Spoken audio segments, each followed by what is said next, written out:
안녕하세요. 오늘도 사연살롱을 찾아주셔서 감사합니다. 최근 파혼을 하고 솔로가 된 20대 후반 여성이에요. 요즘 인증샷 많이들 찍잖아요. 특별한 순간을 남기고픈 마음은 잘 알지만 그래도 때와 장소를 가려가며 해야 하는데 그러지 못하는 사람들도 있더라고요. 제가 파혼을 하게 된 것도 그런 이유였어요. 2년 남짓한 기간 동안 연애를 하는 내내 그놈의 얼어 죽을 인증샷 때문에 정말 상처를 많이 받았거든요. 얘랑은 소위 말하는 관종이었어요. 사람들의 관심을 받기 위해 온라인이나 SNS에서 무리한 행동을 하는 사람이었죠.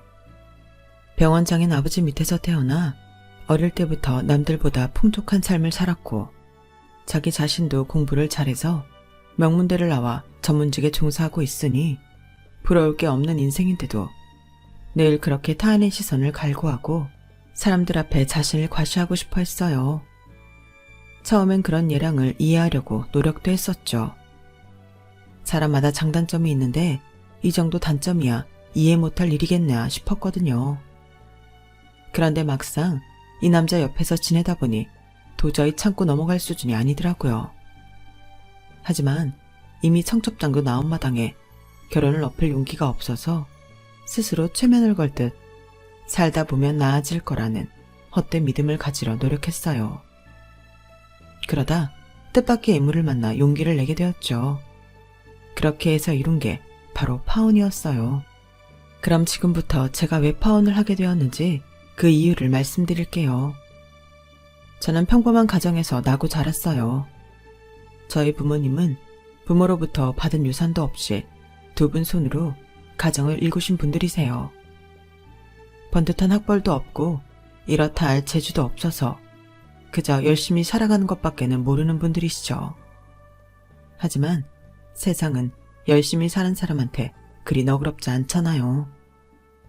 저희 부모님 역시 살면서 많은 시련을 겪으셨어요. 다니던 직장이 하루아침에 부도가 나서 퇴직금은커녕 월급도 못 받고 나가기도 하셨고 내 집 마련을 위해 십수년을 모아온 돈을 사기당해 하루아침에 날리기도 하셨거든요. 그래서 저희 부모님은 이날 이때까지 당신 이름으로 된 집 한 채 없이 살아오셨어요. 그래서 내 자식만큼은 부잣집에 시집가서 부족한 거 없이 떵떵거리며 살기를 바라셨죠. 하지만 생각해보세요. 돈 있는 집안에서 저처럼 없이 살아온 며느리를 드리고 싶어 하겠어요? 그건 동화 속에서나 일어날 일이죠. 그런데 그런 일이 실제로 일어나 버린 거예요. 형편상 여러 번의 휴학 끝에 26살에야 간신히 대학을 졸업한 저는 취직한 지 2달쯤 됐을 때 친구 결혼식에 가게 되었어요. 그리 대단한 직장은 아니었지만 그나마 취직을 못했다면 참석하지 않았을 결혼식이었죠. 그렇게 가게 된 결혼식 뒤풀이 자리에서 얘랑을 만나게 되었어요. 얘랑은 친구 신랑 친구로 명문대 출신의 세무사였어요. 외모도 뛰어나고 재력도 갖춘 사람이라 그런지 옷과 구두도 다 명품이더라고요. 그러니 그 자리에 참석한 여자들이 다들 관심을 보이는 게 당연했죠. 딱 한 사람, 저만 빼고요. 솔직히 저는 이 남자랑 나는 사는 세계가 다르다는 생각에 처음부터 관심을 끄고 있었거든요. 그런데 자꾸 이 남자가 저한테 말을 거는 거예요. 무슨 일을 하는지 어디에 사는지 휴일엔 뭘 하며 지내는지 등등 마치 관심 있는 이성에게 작업을 거는 듯한 행동을 했어요. 그 자리엔 자기한테 관심을 보이는 여자들이 수두룩했는데 하필 나한테 이러는 게 부담스럽더라고요. 그래서 화장실에 가는 척하며 뒤풀이 장소를 빠져나왔어요. 친구한테는 갑자기 일이 생겨서 먼저 간다는 문자를 남기고요. 그리고 2주쯤 지난 어느 날 결혼을 한 친구가 신혼여행에서 돌아왔다며 전화를 했더라고요. 그러면서 대뜸 소개팅을 해보지 않겠냐는 거예요. 됐어. 취직한 지 얼마 안 됐는데 소개팅은 무슨. 나 학자금 대출금도 갚아야 하고 적금도 들어야 해서 남자 만날 시간도 돈도 없다. 그러자 친구가 들뜬 목소리로 그러는 거예요. 그러니까 소개팅을 하라는 거야. 이 남자 엄청 능력남이거든. 병원장 아들의 본인도 억대 연봉 받는 세무사야.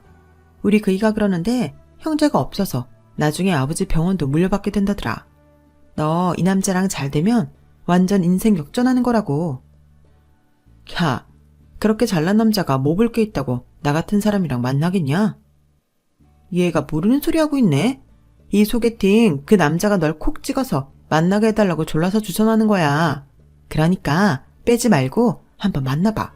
만나보고 아니면 그때 깨도 되잖아. 그 말을 들으니 그간의 제 연애사가 떠올랐어요. 사실 제가 쥐뿔도 없는 집에서 태어나 평생 돈에 시달리며 살아왔지만 외모는 그와는 반대로 귀하게 자란 부잣집 고명딸처럼 생겼거든요. 그런 외모만 보고 달려들었던 남자들은 지질이 궁상인 제 형편을 눈치채고는 하나 둘 떨어져 나가기 시작했어요. 그러니 이번에도 같은 상황일 거라는 생각을 할 수밖에 없었죠. 그래서 맛있는 밥 한 끼 얻어먹는다 생각하고 소개팅 장소로 나갔어요. 그런데 막상 가보니 생각보다 엄청 비싼 이태리 레스토랑이라서 좀 찔리기는 하더라고요. 평소 이런 데는 어떤 사람들이 와서 먹나 궁금했는데 내가 이곳에 와 있다니 신기하기도 하고 약간 주눅이 들기도 했어요. 입구에서 예약자 이름을 말하고 자리를 안내받아 갔는데 자리에 앉아있는 남자를 보니 기억이 나더라고요. 결혼식 뒤풀이 때 제게 말을 걸던 그 남자였어요. 결혼식 날도 그랬지만 소개팅을 하는 자리에도 남자는 멋지게 차려입고 왔더라고요. 다른 테이블 손님들이 힐끔거리며 제 앞에 앉은 남자를 쳐다볼 정도로 눈에 띄는 외모였거든요. 거기다 매너는 또 어찌나 좋은지 이런 고급 레스토랑이 너무나도 익숙한 사람처럼 주문도 매끄럽게 하고 와인을 고를 때도 전문가처럼 말하는 게 저와는 완전 다른 세상 사람인 것 같았어요. 그래서 만난 지 5분도 안 돼서 이 소개팅은 쫑이다 라는 생각을 하게 되었죠. 그런데 이 남자가 그러는 거예요. 우리 결혼을 전제로 사귈래요? 네? 우리 오늘 두 번째 보는 건데요. 어떻게 고작 두 번밖에 안 보고 결혼을 생각할 수 있어요? 고작 두 번 밖에라뇨. 두 번이나 본 거죠. 사람이 반하는 데는 두 번이면 충분한 거 아닌가요? 수정씨가 제 이상형에 가까운 사람이라 그래요. 두 번째 만남에 나를 이상형이라고 말하는 남자한테는 미안한 소리지만 솔직히 저는 한순간도 이 사람한테 이성적으로 끌린 적이 없어요. 잘생기고 스타일 좋고 능력자에 집안도 잘 산다는 건 누가 봐도 배우자로서 매력적인 조건이었지만 사람 자체에 끌리는 것과는 다른 문제였으니까요. 게다가 저희 집과는 너무도 차이가 나서 도저히 엄두도 못 낼 상황이었죠. 그래서 거절했어요. 그랬더니 꽤 놀라는 눈치더라고요. 마치 자기가 대시하면 제가 당연히 받아들일 거라고 생각했던 모양이에요. 그쪽이 마음에 안 들어서 그런 게 아니에요. 내가 아직 누구를 만날 상황이 아니라서 그런 거지. 괜히 공짜밥 얻어먹으러 나왔다가 상황만 곤란해진 것 같아서 밥을 먹는 내내 불편했어요. 그런데 그날 헤어진 이후에도 이 남자가 자꾸 연락을 해오는 거예요. 오늘 점심은 뭐 먹었냐? 일기예보에 비 온다고 하던데 우산은 챙겨왔냐? 등등. 마치 저랑 사귀는 사이처럼 다정한 문자들을 보내왔어요. 그래서 이렇게는 안 되겠다 싶어서 제대로 거절을 하려고 만나자고 했죠. 그랬더니 약속 시간을 30분쯤 앞두고 일전에 결혼한 친구한테 문자가 온 거예요. 대박! 기훈씨가 넣어주려고 샤넬 클러치백 샀나봐. 완전 부러운 년. 이게 도대체 무슨 소린가 싶어서 친구한테 전화를 했더니 그러더라고요. 방금 기훈씨 별스타에 사진이 올라왔는데 해시태그 내용 보니까 너한테 주려고 샤넬 클러치백 산 것 같더라고. 아 진짜 나 그거 받을 일 없어. 안 만나겠다고 벌써 소개팅 자리에서 말했다고. 아니 근데 그런 걸 왜 별스타에 올리냐? 진짜 웃기는 사람이네. 웃기는 건 너야. 야, 이 잘난 남자가 너한테 이렇게 몸달아하는데 그냥 받아줘. 튕기긴 뭘 튕겨? 남들은 못 잡아서 안 다린 남자를. 암튼 헤어질 때 헤어지더라도 클러치백은 받고 끝내라. 저보다 더 들뜬 친구는 어지간하면 만나보라며 전화를 끊었어요. 약족상초에 나가보니 테이블 위에 놓인 샤넬 쇼핑백이 눈에 확 들어오더라고요. 저도 사람인지라 솔직히 그 백을 보니 마음이 흔들렸어요. 자기랑 사귈 생각이 없다는 여자한테 이런 선물을 턱턱 사줄 수 있는 남자라면 정식으로 사귀게 되면 얼마나 많은 걸 사줄까 싶은 게 친구 말대로 그냥 못 이기는 척 사귈까 하는 생각이 들었죠. 하지만 세상에 공짜가 어딨겠어요. 비싼 백을 받으면 저도 그에 상응하는 걸 선물해야 할 텐데 문제는 저한테 그럴 능력이 없다는 거죠. 그래서 창피하지만 솔직히 말하고 끝내야겠다 싶었어요. 우리 집은 아직 전세살이를 하고 있고 결혼도 내 손으로 벌어서 해야 하는 처지다. 그동안 등록금 버느라 휴학과 복학을 반복하느라 이제야 취직을 하게 됐다. 결혼을 한다 해도 빨라야 7, 8년 뒤일 거다. 그러니 더 늦기 전에 다른 여자를 찾아보라고 말이죠. 그랬더니 이 남자가 빙그레 웃으며 그러는 거예요. 나 돈 때문에 그쪽한테 결혼하자고 하는 거 아니에요. 돈은 충분히 많이 가지고 있거든요. 그날 결혼식 뒤풀이 자리에서 수정씨만 주변 사람들 테이블에 세팅을 해주고 있더라고요. 다른 여자들은 다들 괜찮은 남자 없나 신경 쓰느라 테이블에 포크 놓을 생각은 하지도 않는데 말이죠. 난 돈 때문에 수정씨한테 반한 게 아니라 여성스러운 모습에 반한 거예요. 그러니까 나 한번 만나봐요. 후회 안 할 거예요. 그동안 만났던 남자들은 다들 제 외모만 보고 다가왔다가 집안 형편을 보고는 떨어져 나갔는데 이 남자는 그 반대더라고요. 그래서 그런가 왠지 용기가 났어요. 그래서 이 사람 말대로 한번 만나보기로 했죠. 하지만 막상 사귀기로 했지만 남자가 사온 클러치백은 도저히 받을 수가 없었어요. 너무 부담이 됐거든요. 그래서 거절을 했더니 남자가 순순히 알겠다고 하더라고요. 나중에 안 일이지만 얘랑은 내가 그 백을 거절했음에도 별스타에 올린 사진을 지우지 않았어요. 그래서 내 친구들을 비롯해 얘랑의 지인들은 내가 그 백을 선물 받은 걸로 알고 있었죠. 저로서는 억울한 일이었지만요. 그런데 문제는 이런 일이 비일비재했다는 거예요. 얘랑은 매번 제게 선물을 하기 전에 별스타의 해시태그를 비롯해 사진부터 올렸는데 그걸 본 지인들은 그 선물을 제가 다 받았다고 생각한다는 게 문제였어요. 정작 제가 받은 선물은 몇 개 안 되는데도 말이죠. 별스타 인증샷에 대한 문제는 그것뿐만이 아니었어요. 연애를 하는 동안 저는 밥 한 번 쉽게 먹은 적이 없어요. 수정아, 잠깐만 사진 먼저 찍고. 주문한 메뉴가 하나 나올 때마다 휴대폰부터 들이대며 사진을 찍어대는데 자신이 원하는 컷이 나오기 전까지는 젓가락도 못 대게 했어요. 그러니 매번 데이트 때마다 다 식어 빠진 음식을 먹게 되곤 했죠. 그래도 그때는 이런 얘랑 때문에 은근히 우월감을 느끼기도 했어요. 예를 들면 이런 경우였죠. 친구들이 당시 얘랑의 별스타에 올린 사진을 보고 저를 무척 부러워했거든요. 야, 진짜 부럽다. 나 저기서 브런치 먹는 게 소원이잖아. 내 남친은 그 돈 주고 거길 왜 가냐고 절대 싫다는 거야. 근데 네 남친은 사진까지 찍어주고 완전 부러워. 인증사진을 찍을 때만 해도 왜 저리 유난일까 피곤했는데 막상 그 사진 때문에 주변 사람들한테 부러움을 사게 되니 괜히 어깨가 으쓱하더라고요. 게다가 인증샷을 하도 찍어서 그런가 얘랑은 셀카를 비롯해 사진 찍는 기술이 훌륭했어요. 그러니 제 사진을 찍어줄 때도 다리 길고 굴곡도 잘 살게 멋지게 찍어주곤 했죠.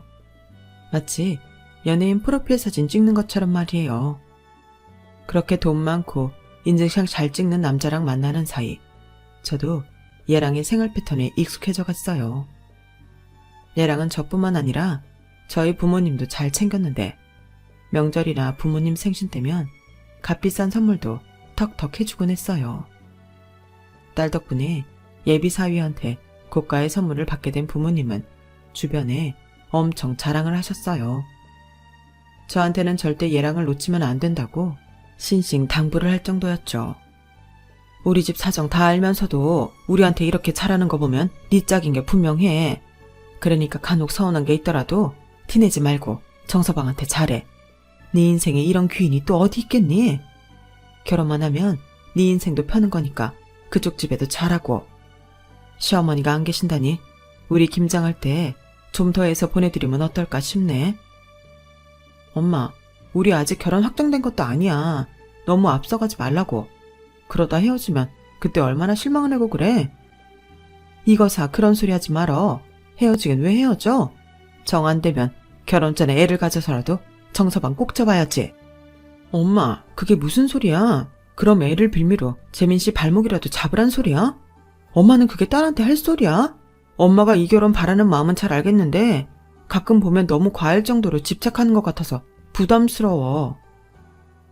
내가 오죽하면 이러니? 네 아빠 만나 살면서 하도 돈 때문에 고생하다 보니까 내 딸만큼은 나처럼 살지 않기를 바래서 이러는 거잖아. 살아보면 그놈이 다 그놈이다. 그저 나 힘들지 않게 돈 잘 벌어다 주는 놈이 최고인 거야. 그러니까 정서방 꽉 붙들 생각이나 해. 특히 엄마는 제 결혼에 사활을 건 사람처럼 얘랑을 놓치지 말라고 신신당부를 하셨어요. 아빠도 아빠대로 돈 많은 사윗감이 혹여 딴 여자한테 눈이 돌아갈까 걱정하는 분위기였죠. 이거사, 너도 딴 애들처럼 남자 앞에서 애교도 좀 떨고 아양도 떨고 그래. 남자는 자고로 여우 같은 여자랑은 살아도 곰 같은 여자랑은 못 사는 법이니까. 그러다 정서방이 딴 여자한테 눈 돌아가면 그땐 어쩔 거야. 괜히 나중에 피눈물 흘리지 말고 있을 때 잘해. 남들이 보면 얘랑이 내 부모님 자식이고 제가 주워온 딸인 줄 알 정도로 부모님의 예비 사위 사랑은 대단했어요. 그러던 어느 날이었어요. 엄마가 퇴근길에 뺑소니 사고를 당해서 병원에 입원하게 된 거예요. 다행히 크게 다치진 않았지만 갈비뼈에 골절상을 입어서 한동안 입원을 해야 했어요. CCTV도 없는 지역이라서 범행 차량을 잡을 길이 없어 당장 병원비부터 걱정이 태산이었죠. 그런데 사고 소식을 듣고 달려온 얘랑이 자기가 돈 낼 테니 엄마를 1인실에 모시라고 하지 뭐예요. 그 말에 저희 부모님은 얼굴에 화색을 띠며 엄청 좋아하셨어요. 난생 처음 1인실에 입원하게 된 엄마는 아픈 것도 있고 좋아서 어쩔 줄 몰라 했고요. 그때였어요. 수속을 마치고 병실에 들어온 얘랑이 대뜸 휴대폰을 꺼내들지 뭐예요. 그리고는 병상에 누워있는 엄마 옆으로 가서 인증샷을 찍기 시작하는 거예요. 사진에는 엄마 손과 얘랑의 슬픈 표정만 담겨 있었죠. 몇 장을 연달아 찍더니 뭔가 마음에 안 드는지 창가에 드리워진 블라인드를 걷어냈어요. 그리고는 다시 인증샷을 찍어댔죠. 수십 장을 찍은 뒤에 마음에 드는 걸 발견했는지 만족스러운 표정을 짓더군요. 그렇게 인증샷을 끝낸 얘랑은 엄마 상태도 물어보지 않은 채 제게 일 때문에 바빠서 그만 가보겠다며 휑하니 밖으로 나가버렸어요. 아무리 바빠도 그렇지 바로 옆에 계신 내 부모님한테 인사도 않고 가다니 어이가 없고 황당하더라고요. 부모님은 황당한 표정으로 멍하게 문가만 보시더라고요. 보다 못해 제가 얘랑을 뒤따라 밖으로 나갔어요. 방금 나갔으니 엘리베이터 앞에 있겠다 싶어서 그리로 가는데 어디선가 얘랑 목소리가 들리더라고요. 방금 1인실에 입원한 오정숙 환자 가족인데요. 혹시 다인실로 이동 가능한가요? 가능하긴 한데 왜 그러시죠? 1인실로 해달라고 하셔서 그리로 해드린 건데요. 아, 어머님이 아무래도 부담되신다고 싫다시네요. 번거롭게 해드려서 죄송하지만 바로 병실 좀 바꿔주세요. 간호사는 살짝 짜증 섞인 표정으로 알았다고 하고는 가버렸어요. 그러자 얘랑은 엘리베이터 앞에 서서 휴대폰을 들고 뭔가를 하더라고요. 그리고 잠시 뒤 얘랑의 별스타 알림이 울렸어요. 바빠서 우리 부모님께 인사도 못하고 간다는 사람이 그 사이 별스타에 문병 인증사진을 올렸더라고요. 해시태그를 주렁주렁 달아가며 예비 장모를 위해 자기 돈으로 1인실에 입원시켜드렸다는 내용과 함께요. 그러자 사진 밑으로 사람들의 댓글이 붙기 시작했어요. 세상에 이런 사위 없다는 둥. 신부는 전생에 나라를 몇 개나 구했길래 이런 남자를 만났냐는 둥. 사위 사랑은 장모가 아니라 장모 사랑은 사위라는 둥. 얘랑을 칭찬하는 댓글 일색이었죠. 그걸 보니 어이가 없어서 헛웃음이 났어요.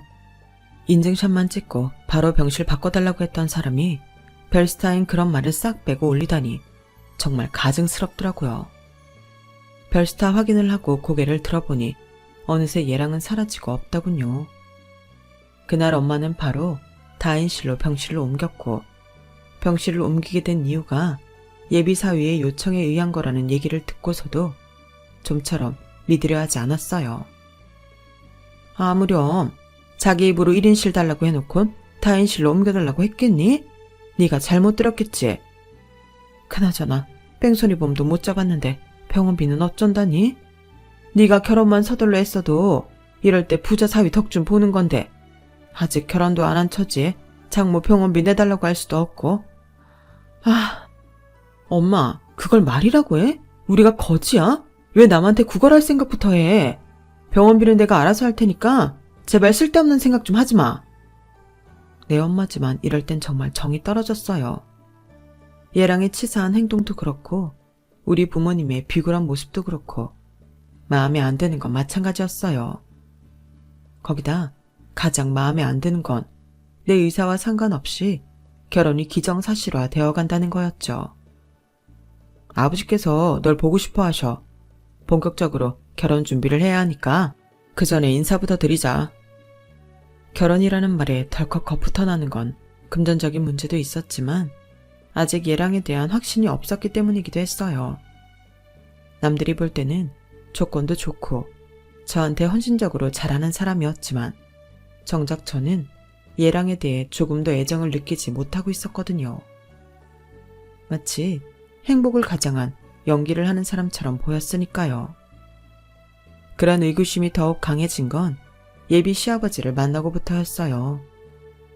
아버님은 강남에 위치한 성형외과 원장님이셨는데 병원 입구부터 각종 미인대의 수상자들과 함께 찍은 사진들이 잔뜩 붙어있더라고요. TV 출연을 하셨던 인증사진도 있었고요. 그래서인지 병원 로비부터 사람들로 북적였어요. 외국인들도 종종 발견할 수 있는 걸로 봐서 이쪽 계통에선 꽤 이름 있는 병원인 것 같더라고요. 우리 아버지가 좀 유명하시거든. 자기도 나이 들면 보톡스나 리프팅 같은 건 아버지가 알아서 챙겨주실 테니까 걱정 안 해도 돼. 들어가자. 아버지가 워낙 바쁘셔서 잠깐 짬내서 뵈러 온 거거든. 얘랑을 따라 원장실에 들어가 보니 나이에 비해 꽤 젊고 깔끔한 분이 책상 앞에 앉아 계셨어요. 저희가 들어가서 인사를 드리는데도 아직 일이 덜 끝나셨는지 모니터에서 시선을 떼지 않으시더라고요. 얘랑은 그런 모습이 익숙한지 브리핑을 하듯이 희망하는 결혼 규모를 술술 읊어갔어요. 5분 가까이까지 얘랑이 떠들었을까요? 그제 아버님이 저를 바라보시더라고요. 마치 생선가게에 생선을 사러 온 사람처럼 상태는 싱싱한지 상처난 곳은 없는지를 살피는 듯한 기분 나쁜 시선이었어요. 그렇게 머리부터 발끝까지 훑어보시고는 나쁘지는 않네. 딱 이 한마디를 하시더군요. 조금 다듬기만 하면 옆에 세워두기 나쁘지 않겠어. 결혼은 방학 시즌 피해서 알아서 정해라. 신혼은 판교에 사둔 아파트에서 시작하고. 부모님은 저를 보며 말끝을 흐리시다가 이러시는 거예요. 미국에 계시는 걸로 하자. 결혼식은 우리 쪽 하객만 부르면 되고. 너 말수는 적은 편이니? 가급적 쓸데없는 말은 밖으로 안 나갔으면 좋겠다. 나가봐라. 만난 지 10분도 안 돼서 예비 시아버지와의 대면은 끝이 났어요. 부모님은 살아계시냐, 무슨 일을 하시냐 같은 상투적인 질문을 기대했던 건 아니지만 그래도 이런 대접을 받게 될 줄은 몰랐어요. 이걸 결혼 허락을 받았다고 해야 할지 구매 결정을 확인받았다고 해야 할지 모르겠더라고요. 그런데도 얘랑은 당연하다는 듯 표정에 변화도 없더군요. 기훈씨, 우리 지금 결혼 허락받은 거 맞아? 난 아무래도 아닌 것 같아서 말이야. 무슨 소리야. 아버지 말씀 못 들었어? 구체적인 계획까지 다 말씀해 주셨는데 결혼 허락을 받은 게 아니면 뭐겠어. 일단 결혼식은 내가 업무 일정을 따져봐야 할 것 같으니까 그건 이번 주 내로 결정해서 알려줄게. 그리고 너희 부모님한테는 네가 말씀드려. 혹시라도 결혼식 당일에 식장 근처에 계시다가 아는 사람이라도 만나면 낭패니까. 가까운 동남아라도 여행을 보내드리던지. 그게 무슨 소리야? 우리 결혼식에 왜 우리 부모님이 여행을 가셔야 돼? 야, 너 우리 아버지 말씀 못 들었니? 친정 부모는 미국에 사는 걸로 하자시잖아. 그게 무슨 뜻인지 정말로 몰라서 그래? 그러니까 예비 시아버지 말씀은 우리 집이 남들 앞에 내놓기 창피한 수준이니까 미국에 거주 중인 걸로 하고 딸 결혼식에도 오지 말라는 얘기였어요. 한마디로 제 껍데기만 필요할 뿐 그 외의 것들은 필요 없다는 의미였죠. 말도 안 돼. 딸 결혼식에 부모님을 참석도 못하게 하는 결혼이 어딨어? 아무리 우리 집의 기훈 씨네에 비해 기울어진다고 해도 이건 정말 너무하잖아. 겉보다 기훈 씨는 날 사랑하기는 해? 사랑한다면 이러면 안 되는 거지. 그러자 얘랑은 황당하다는 듯 이렇게 말했어요. 야, 너 제정신이냐? 요즘 세상에 결혼하는데 누가 사랑을 따져. 결혼은 상호 간의 협상이고 계약이야. 서로한테 필요한 부분이 있으면 딜을 하는 거라고. 너희 집에선 돈 많고 능력 있는 사위를 원하고 우리 아버지는 말 잘 듣고 내 옆에 세워두기 반반한 며느리감을 원하시니까 이 결혼이 성립된 거 모르겠어? 우리 아버지가 그러시더라. 재력 있고 사회적 지위가 있는 집안 딸들은 다루기가 힘들다고. 우리 엄마가 그런 케이스였거든. 아버지한테 벗어나려고 온갖 소동을 다 버리다가 결혼 15년 만에 교통사고로 세상을 떠나시면서 아버지한테서 벗어날 수 있었어.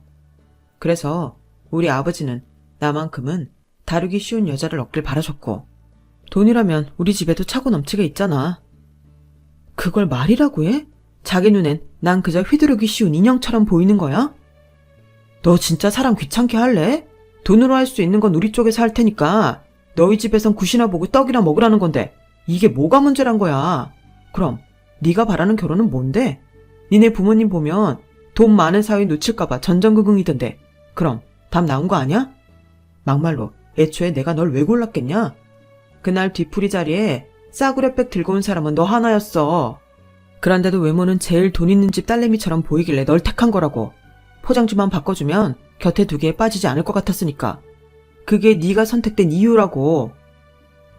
설마 했는데 얘랑을 통해 확인 사살을 당하자 온몸에 기운이 쭉 빠져나가는 것 같았어요. 그날 저는 얘랑한테 아무 말도 하지 못한 채 집으로 돌아왔어요. 그리고는 주말 내내 고민을 하다가 부모님께 이 결혼은 못하겠다고 말씀드렸어요. 그랬더니 두 분 모두 불같이 화를 내시며 결혼은 절대 못 무른다고 소리치셨어요. 그래서 할 수 없이 예비시댁에서 원하는 결혼 조건을 말씀드렸더니 꽤 놀라는 듯 하더군요. 그런데 그쪽에서 원한다면 따를 수밖에.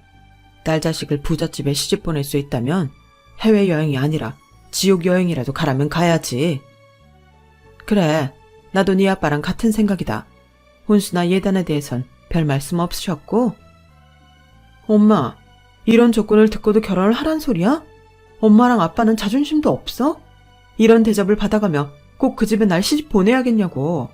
난 기훈 씨랑 기훈 씨 아버지도 이상하지만 엄마 아빠는 더 이상해. 제발 정신 좀 차려. 왜 이렇게 구차하게 구냐고. 지금까지 살면서 가난한 부모가 창피했던 적은 없었지만 오늘처럼 돈 앞에 비굴한 내 부모는 정말이지 너무도 창피했어요. 그래서 어떻게든 내 선에서 상황을 정리해야겠다고 생각했어요. 그래서 소개팅을 주선한 친구한테 연락해 만나자고 했죠. 그간 있었던 일과 얘랑의 별스타에 올려진 것과 실제 상황은 다르다는 얘기를 들은 친구는 기가 막혔는지 잠시 말을 잇지 못했어요. 그러더니 미안한 표정으로 그러더군요. 실은 우리 그이한테 기훈씨 연애사를 듣고는 내심 네 걱정을 했었어. 너 만나기 전에 만났던 여자들하고 헤어질 때 하나같이 좋게 끝내지 못했던 것 같더라고. 친구 얘기를 들어보니 이전 여자친구들 중에 소송 전까지 갔던 사람도 있다고 하더군요. 네가 원한다면 그 여자들 연락처 정도는 구해줄 수 있어.